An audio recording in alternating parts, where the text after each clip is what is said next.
이번 시간에는 우리 UML의 다이어그램에 대해서 같이 한번 살펴보도록 하겠습니다. 자, 우리 UML의 구성 요소에 보게 되면 이제 사물이 있고 관계가 있고 다이어그램이 있다 그랬어요. 사물하고 관계 같은 경우는 이제 지난번 섹션에서 이제 같이 살펴봤고요. 자, 이번 시간에는 우리 다이어그램이요. 자, 이 다이어그램이라는 거는 사물하고 관계를 도형으로 이제 표시해 놓은 거, 그걸 보고 이제 우리가 다이어그램이라고 해요. 얘는 이제 여러 관점에서 시스템을 가시화한 그 뷰를 제공함으로써 의사소통에 이제 도움을 주는 그런 것을 보고 우리가 다이어그램이라고 한다라고 그렇게 이제 기억하시면 돼요. 아무래도 이제 개발자하고 개발자 간에 대화를 하거나 아니면 고객과 개발자 간에 이제 대화를 할 때 그때 이제 그냥 말로만 하는 것보다는 우리가 이런 도형으로 표시해 놓은 이 다이어그램을 가지고 서로 이제 설명하고 같이 보면서 하면 좀 더 의사소통이 이제 잘 원활하게 되겠죠. 이런 이제 다이어그램의 종류는 크게 두 가지가 있어요. 정적 모델링에서 사용하는 그런 다이어그램이 있고요. 동적 모델링에서 사용하는 그런 다이어그램이 있고 이렇게 크게 두 가지가 있습니다. 정적 모델링에서 사용하는 그런 다이어그램을 보고 구조적 다이어그램이라고 그렇게 부르는 거고요. 동적 모델링에서 사용하는 걸 보고 우리가 행위 다이어그램이라고 그렇게 이제 부릅니다. 자, 이 구조적 다이어그램하고 행위 다이어그램 같은 경우에는 구조적 다이어그램은 종류가 한 6가지 정도가 있고요. 행위 다이어그램은 보통 한 7가지 정도가 있습니다. 근데 그 각각의 종류마다 특징이 있을 거 아니에요. 그 특징 정확하게 여러분들이 알고 계셔야 되고, 그 다음에 다이어그램의 종류가 여러 가지가 있다 보니까 그 다이어그램의 명칭을, 종류를 이제 쭉 나열시켜 놓고 이 중에서 이제 구조적 다이어그램에 해당하는 거 골라내라. 행위 다이어그램에 해당하는 거 골라내라. 그렇게도 이제 시험 문제가 나올 수가 있습니다. 그래서 각각 다이어그램마다 이제 자세한 내용, 세부적인 그런 내용들은 다음 섹션에서 이제 배울 거예요. 이번 섹션에서 여러분들이 잘 파악하셔야 되는 거는 각 다이어그램마다 이제 가지고 있는 그런 특징들 잘 기억하셔야 되고요. 구조적 다이어그램의 종류가 뭐가 있고 행위 다이어그램의 종류가 뭐가 있는지 그 정도만 파악하시면 돼요. 자, 그럼 이제 우리 구조적 다이어그램 종류 좀 보자고요. 우리 구조적 다이어그램의 종류에 보게 되면 클래스 다이어그램이라는 것도 있고 객체 다이어그램, 그 다음에 컴포넌트 다이어그램도 있고요. 그 다음에 우리 배치 다이어그램이라는 것도 있고 복합체 구조 다이어그램이라는 것도 있고 패키지 다이어그램 해서 이렇게 6가지가 있습니다. 자, 그러면 얘네 각각의 이제 다이어그램마다 어떤 특징이 있는지 그거 좀 이제 살펴보자고요. 자, 첫 번째 이제 클래스 다이어그램이다라고 하게 되면 얘는 이제 클래스와 클래스가 가지는 그 속성, 그리고 클래스와 클래스 사이의 관계, 그런 것들을 이제 표현해 주는 게 우리 클래스 다이어그램이요. 그 다음에 이제 객체 다이어그램이라는 게 있는데, 객체 다이어그램은 얘는 이제 객체 모델링에 이제 활용되는 그런 다이어그램을 보고 객체 다이어그램이라 그래요. 우리 하나의 클래스에 보게 되면 여러 가지 사물들, 객체들이 있겠죠.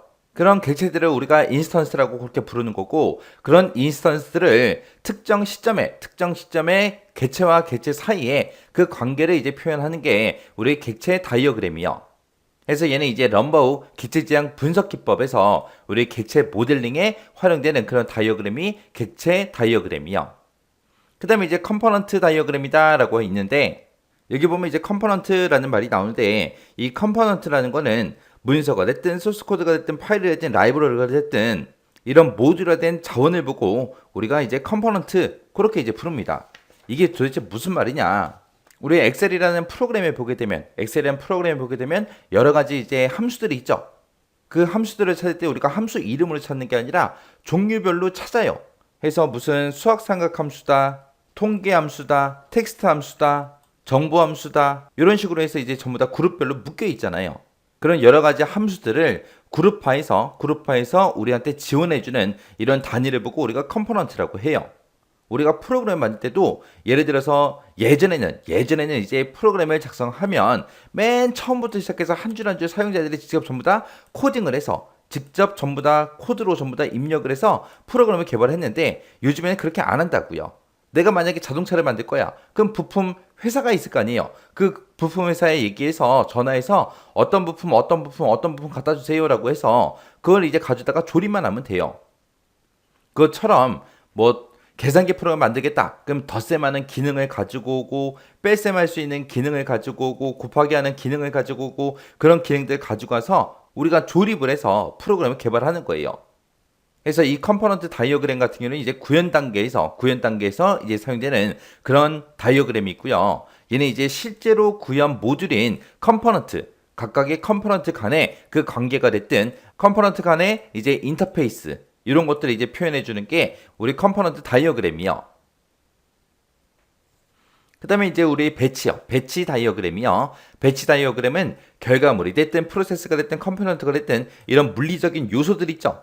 이런 것들의 이제 위치를 이제 표현해 주는 게 우리 배치 다이어그램이요. 쉽게 생각해서 그냥 우리 아파트 같은 데 들어가게 되면 아파트가 요즘에 워낙 넓기 때문에 놀이터가 어디다, 경로당은 어디다, 관리소는 어디다 하고 배치도가 있죠. 그 배치도라고 생각하시면 돼요.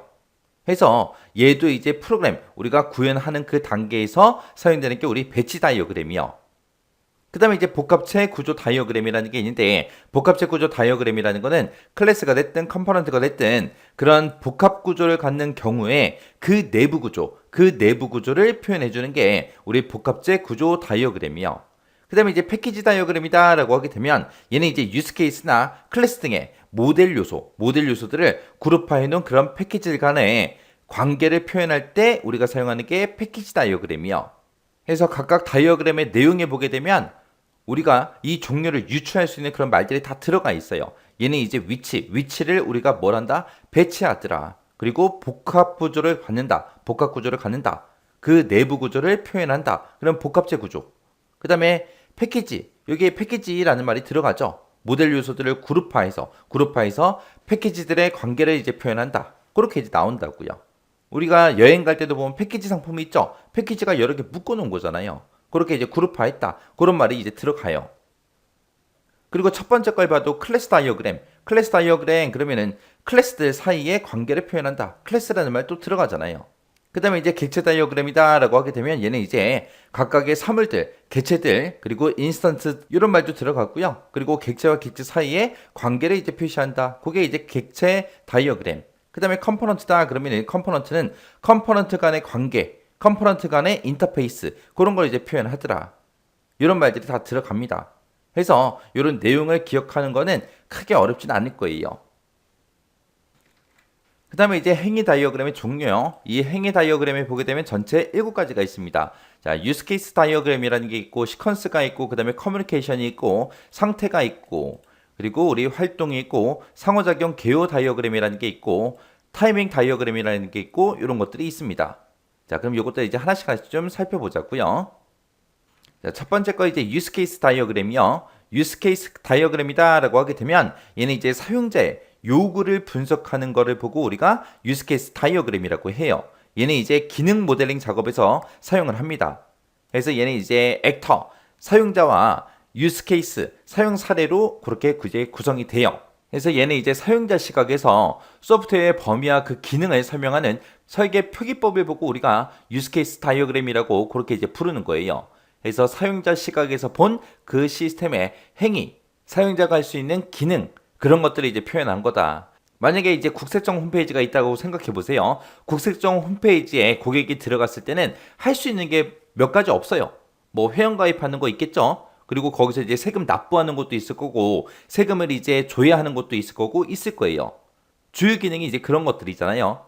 그런 것들을 이제 그림 형태로 이제 표현한 걸 보고 우리가 유스 케이스 다이어그램이라고 그렇게 이제 부릅니다. 만약에 쇼핑몰이다. 그러면 거기서 할 수 있는 건 뭐 있어요? 고객 입장에서 할 수 있는 거는 회원가입할 수 있죠. 그리고 물건 조회할 수 있고요. 물건 주문할 수 있고요. 그리고 배송 조회 같은 것들 할 수 있겠죠. 그런 것들을 나타낸 게 이제 유스 케이스 다이어그램이요. 그 다음에 이제 두 번째 이제 시퀀스 다이어그램이요. 시퀀스 다이어그램은 상호작용하는 그런 시스템이나 객체들이 주고받고 하는 그런 메시지를 이제 표현한 걸 보고 우리가 시퀀스 다이어그램이라고 합니다. 그 다음에 이제 커뮤니케이션 다이어그램이요. 얘는 이제 동작에 참여하는 객체들이 주고받고 하는 그런 메시지랑 객체들 간의 연관관계를 표현하는 그런 다이어그램을 보고 우리가 커뮤니케이션 다이어그램이라고 합니다. 그래서 커뮤니케이션 다이어그램은 예를 들어서 사용자가 있고 그 다음에 이제 서버가 있어요. 서버가 있고 그 다음에 우리 DB가 있을 때 얘네들끼리 뭔가를 이제 주고받고 할 거 아니에요.